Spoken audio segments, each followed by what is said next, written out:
सिपह सालार ने जो काम अयोध्या में किया था, जो काम संभल में किया था और जो काम आज बांग्लादेश के अंदर हो रहा है, तीनों की प्रकृति, तीनों का डीएनए एक जैसा है।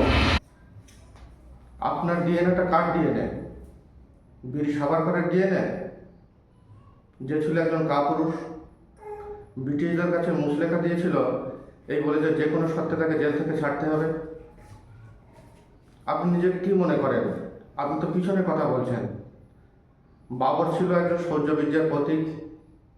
আপনি বাবরের পিছনের ডিএনএ নিয়ে তুলনা করছেন, বাংলাদেশের ডিএনএর সঙ্গে ভারতবর্ষের মুসলমানদের তুলনা করছেন। আপনি এটা দিয়ে কী বোঝাতে চাইছেন? আপনি তো একজন কাপুরুষ। সাভারকরের যেমন কাপুরুষের ডিএনএ ছিল, আপনারও ঠিক ওই ডিএনএ, কাপুরুষের ডিএনএ। আজকে মুঘলরা ছিল শৌর্যবীর্যের প্রতীক। আকবরকে মহান রাজা বলা হতো, কেন জানেন? আকবর ছিল সাম্প্রদায়িক সম্প্রীতি বজায় রাখত। আকবর রাজপুত মেয়ে বিয়ে করেছিলেন, আপনি হলে বলতেন তো এটা তো লাভ জিয়াদ। ব্যাপারটা কিন্তু তা নয়। আকবর ছিল সাম্প্রতিক এবং সৌহার্দ্যের প্রতীক।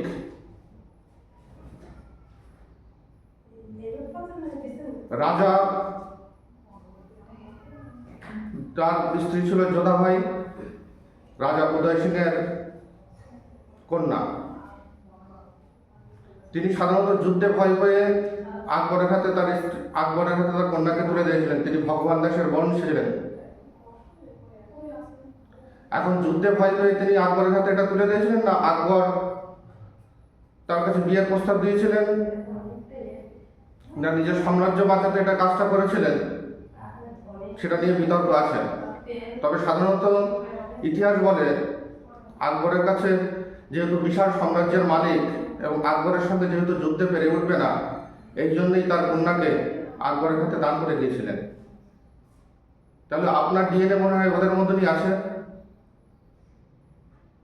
আপনি তো একজন ভীরু এবং কাপুরুষ, না হলে আপনি বারংবার এই ডিএনএ কথা উল্লেখ করেন কেন?